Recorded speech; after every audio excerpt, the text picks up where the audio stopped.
Olá, hoje vamos aprender a obter a curva V do motor síncrono.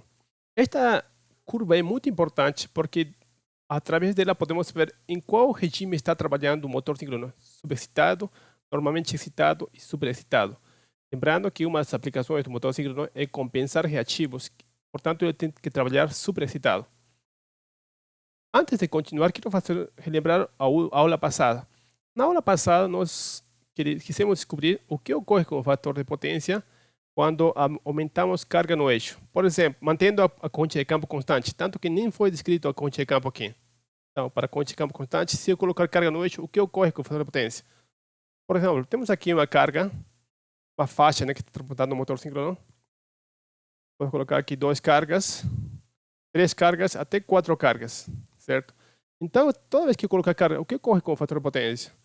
Isso pode ser visto através destas diagramas, né? Por exemplo, para a corrente IA, carga pequena, potência P1, ele é feita com fator de potência adiantado. Depois passa para IA2, para a potência 2, só que o fator de potência cai, porque o ângulo aqui diminui, certo? Até passar IA3. Em IA3, a corrente IA e a tensão de fase estão na mesma fase, portanto, fator de potência unitário. Se eu continuar aumentando, a corrente IA4, potência 4, que é maior as outras potências, passa para o fator de potência atrasado. Ok?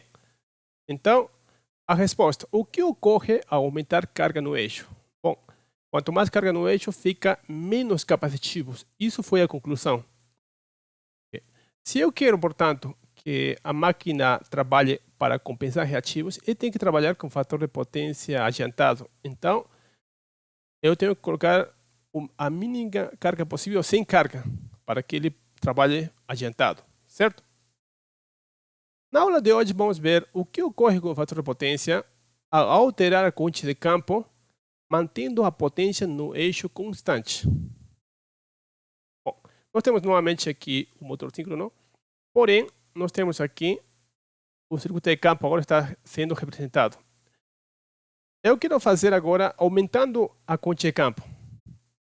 Então, eu tenho uma carga aqui, uma potência P1 no eixo. Todo mundo concorda? Se a potência no eixo é constante para uma carga, se eu não alterar a carga, a potência de entrada também é constante se eu mudar a corrente de campo. Bom, lembrem que a velocidade da máquina é síncrona. Ele está sincronizado com a rede. Portanto, toda vez que eu mudar aqui a corrente de campo, não vai alterar as perdas, porque a velocidade é constante, certo? Então, eu vou considerar que a potência de entrada aqui, nesse terminal que está com o mouse aqui, ele vai ser constante. Bom, então, nós temos aqui a condição original, ou inicial. Então, aqui o diagrama fasorial para fator de potência indutivo. Ele foi obtido através desta equação. Esse termo aqui tem a tensão de fase é igual à tensão EA, mais a queda na reatância síncrona IA. Certo? Para uma situação IA1, fator de potência indutivo. Como que eu obtenho este diagrama fasorial? Na aula passada eu ensinei passo a passo. Quem tiver alguma dúvida é só rever essa aula. Okay? Bom, a condição final é aumentar a corrente de campo. Esta IA1 é para uma corrente de campo 1. Portanto, eu quero um IA2 para a corrente de campo 2. E eu quero ver o que acontece aqui para esta nova corrente de campo. Eu quero saber o que ocorre com a tensão EA, o ângulo de potência, a corrente de armadura, o ângulo θ, cosseno θ e a potência reativa. Observem que aqui, nesta situação original, o fator de potência indutivo dá uma potência reativa positiva. Bom, então, lembrando, o motor síncrono está ligado à rede elétrica. Aqui eu tenho a potência de entrada. A potência de entrada é igual a tensão 3 vezes a tensão de fase e a cosseno θ. Como a máquina está ligada à rede elétrica, a tensão de fase é constante. 3 é constante, então daqui eu posso encontrar o seguinte termo. IA cosseno θ é igual a potência dividida entre 3 tensão de fase, tudo isso daqui é constante. Então eu termino com a constante K1. IA cosseno θ é uma constante K1. Agora eu vou ter a potência convertida, Esta é a potência convertida. Naquele diagrama fasorial que eu fiz, eu desprezei a resistência de armadura. A gente faz geralmente isso para facilitar os cálculos. Então, a potência convertida é igual também à potência de entrada aqui, ó. São iguais. Então, a partir daqui eu posso encontrar que EA seno do ângulo delta é PXS3 tensão de face. Lembrando que a reta é constante, a potência é constante porque a potência no eixo é constante, portanto a potência de entrada é constante.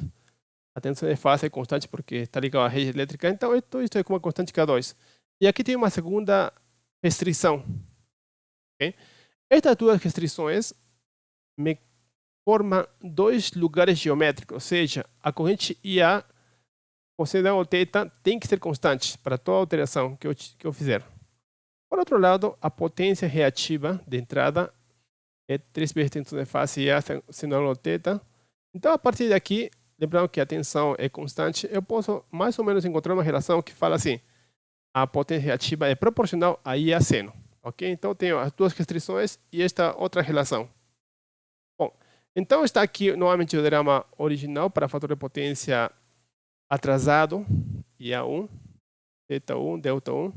E eu quero colocar estas três restrições: IA coseno do ângulo θ, EA seno do ângulo delta e Q. Lembrando, tudo o que nós estamos fazendo aqui é praticamente similar ao que nós fizemos para o girador, para obter a curva V do girador síncrono. A única diferença é que agora no motor, ele trabalha nesta parte de baixo, né, e este delta é negativo. Certo? Mas é parecido, as restrições são similares. Então, primeiro, IA coseno do ângulo θ. Temos IA. Coseno do ângulo θ é a projeção no eixo horizontal. Então, aqui vou ter veja um mouse aqui, um lugar geométrico aqui, deste IA. E o segundo é a seno, é a projeção de A na vertical. Então, aqui tem outro lugar geométrico. Aqui, ó, novamente. Primeiro lugar geométrico, IA coseno do ângulo θ, K1, este aqui é a projeção de A. O segundo é aqui a projeção na vertical, é a seno desta aqui, K2, para a potência também. E por outro lado, eu tenho aqui a IA seno, que é a projeção na vertical, é proporcional à potência reativa. Então, muito parecido ao que nós vimos anteriormente no caso do girador, certo? A única diferença agora é que quando é indutivo aqui, a tensão é pequena, né? Certo? Bom, então a partir daqui eu quero avaliar. Esta EA1 é para corrente de campo 1. Se eu aumentar, então todo mundo concorda comigo, se eu aumento IF, aumenta EA, porque esta IF e EA está relacionada pela curva de saturação em vazio. Aumento IF, aumenta EA. Aumento de EA, aumentar IF aumenta o fluxo, né? Portanto aumenta EA.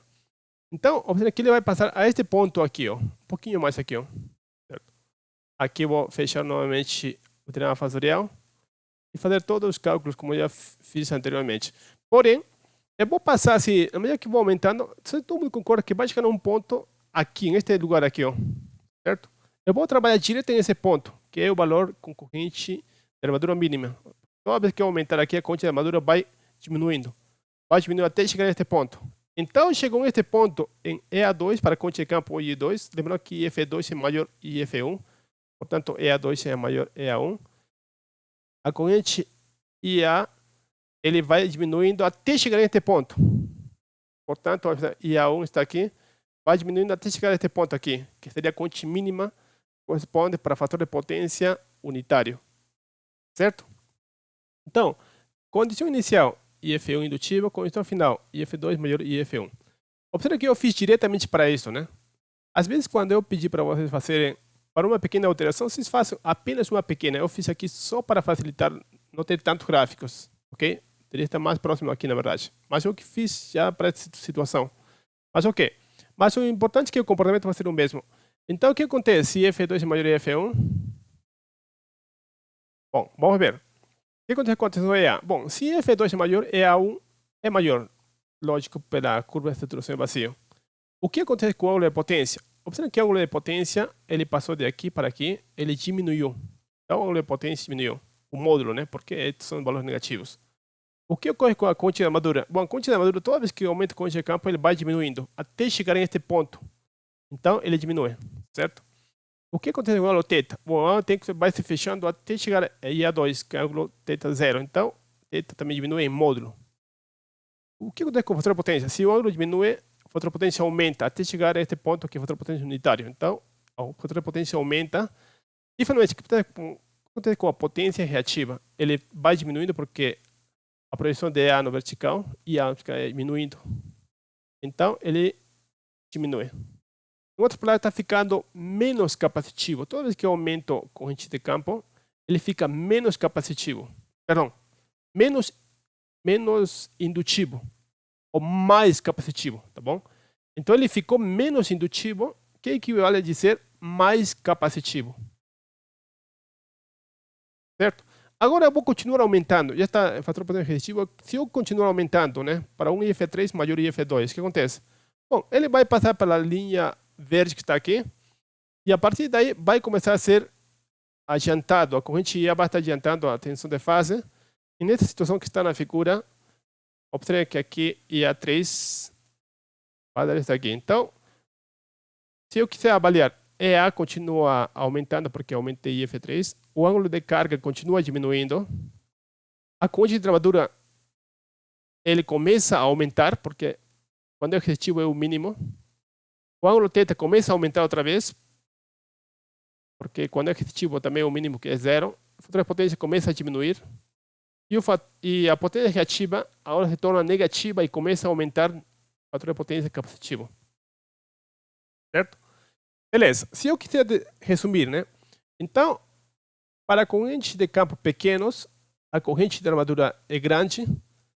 Na medida que eu vou aumentando a corrente de campo, a corrente de armadura vai caindo, até chegar a um ponto no qual o fator de potência é resistivo. Nesse momento, a corrente de armadura está em fase com a tensão de fase. Depois, se eu continuar aumentando, ele passa para o fator de potência capacitivo ou superexcitado.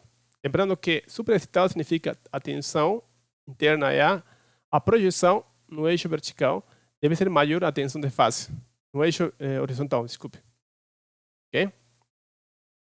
Bom, todas estas características de indutivo, superexcitado, resistivo, normalmente excitado, ou capacitivo ou superexcitado, pode ver através da curva V do motor síncrono. Este diagrama que foi feito aqui em cima, foi para uma potência P1 constante. Então, imagina que está aqui a P1 constante.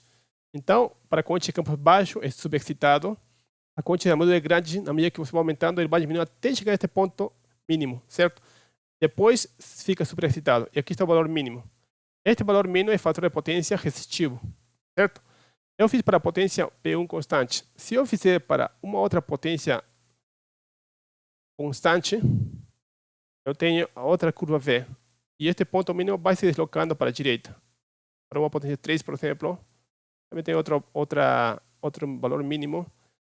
A partir desta linha tracejada para este lado aqui, é atrasado, para aqui adiantado.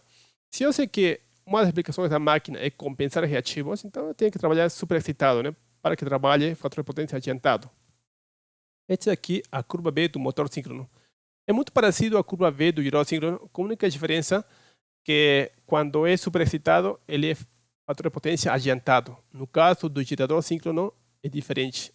Era fator de potência atrasado, né? Aqui é fator de potência adiantado, no caso do motor síncrono. Bom, então, agora vamos tentar juntar os dois conceitos, né? Na aula passada vimos o efeito de colocar carga no eixo. E nesta aula estamos vendo o efeito de variar a corrente de campo. Então, se eu quero que trabalhe para compensar reativos, ele tem que trabalhar superexcitado, com corrente de campo grande, certo? E se eu quero também o efeito da carga, né, que também seja mais capacitivo, então a potência tem que ser menor, seria a P1. Se eu puder, esta potência é zero. Então, se o motor síncrono for usado para compensar reativos, deve trabalhar superexcitado, fator de potência capacitivo, e em vazio, ou seja, não colocar carga no eixo. Nesse momento, chama-se condensador ou capacitor síncrono. Esse aqui, ó. Então, se por um motivo a potência for zero, nós sabemos que nunca vai ser zero porque o próprio peso do eixo já é uma carga. Mas imagina que é muito pequeno. Então, esta curva seria um V. Por isso tem o nome de curva V. Okay? Então, o que é um condensador síncrono ou um capacitor síncrono? É um motor síncrono operando superexcitado e consumindo potência reativa da rede. Ele já está em vazio, em carga. Okay? por exemplo, nós temos aqui o motor síncrono trabalhando superexcitado e com carga no eixo 0. Então, nesse momento, o motor consome reativo só. Porque, como é potência zero, só está consumindo potência reativa. Certo?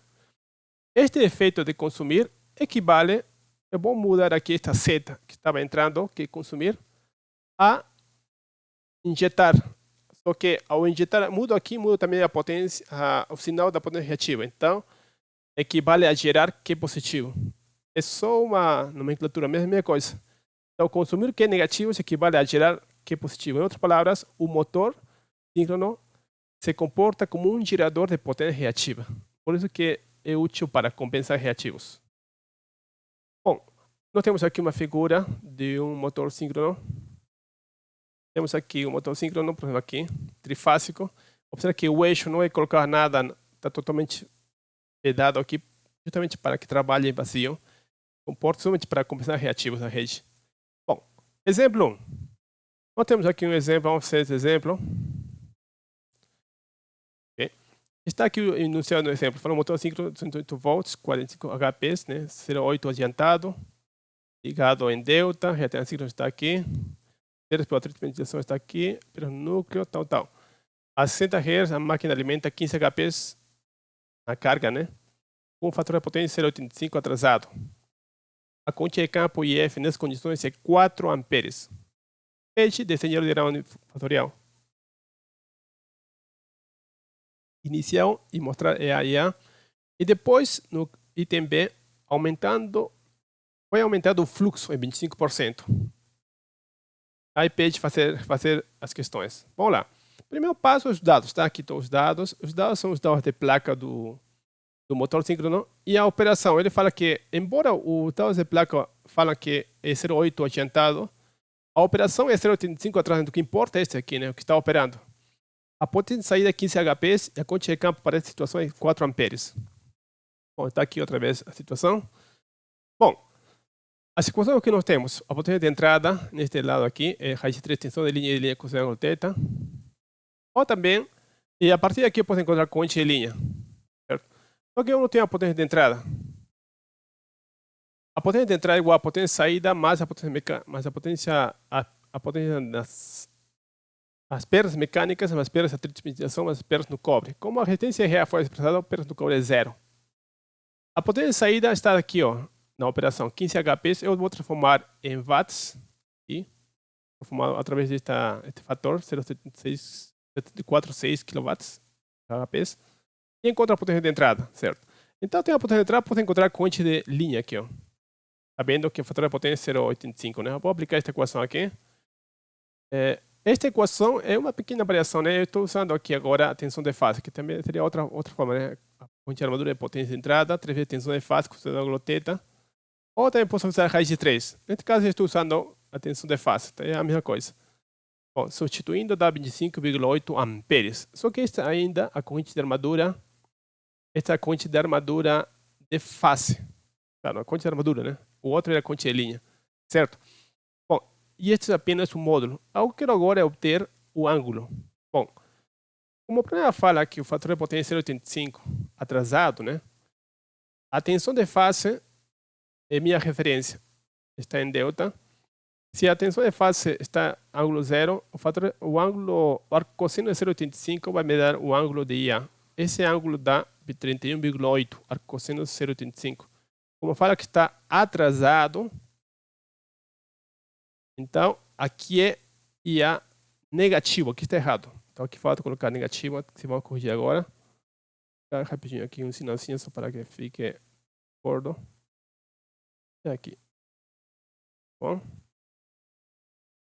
Certo. Então, aqui está negativo.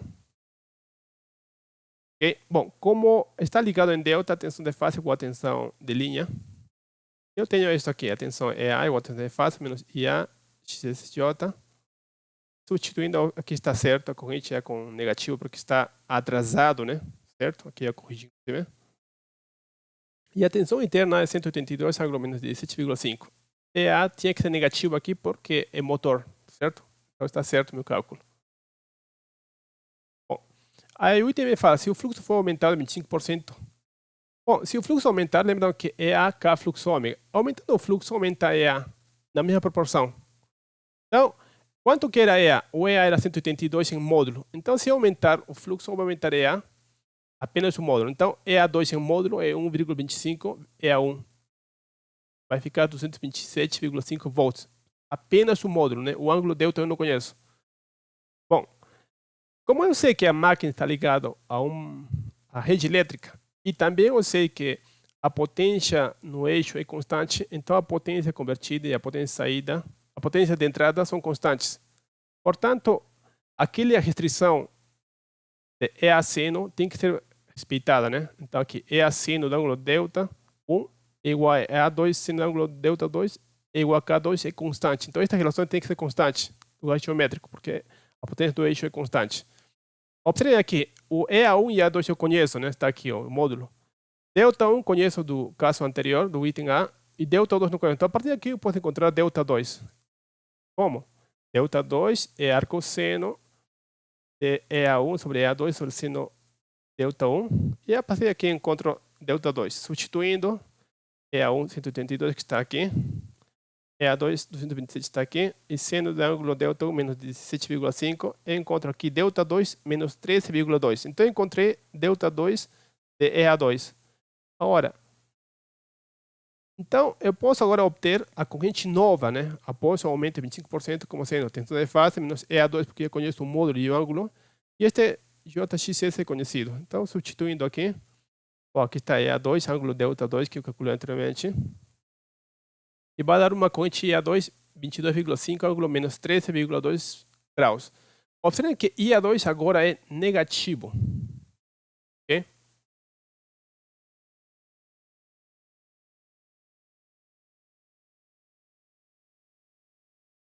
Ok? Agora, finalmente, o fator de potência do motor é cosseno de 3,2, 0,974 adiantado. Perdão, aqui está errado. Aqui, positivo, novamente. Aqui, 3,2. Aqui, novamente. Então, aqui, ó, IA2 é positivo, né? Então, como é positivo, IA2 está adiantado em relação à tensão de fase, 0,974 adiantado. Se eu quiser desenhar o diagrama fasorial, então, olha só, a situação 1 seria o IA e a linha de situação IA2. Então, olha só, a primeira que está aqui, essa aqui, IA. Observe que a potência reativa, no caso original, está aqui, foi dada. É positiva, porque é fator de potência adiantado, certo?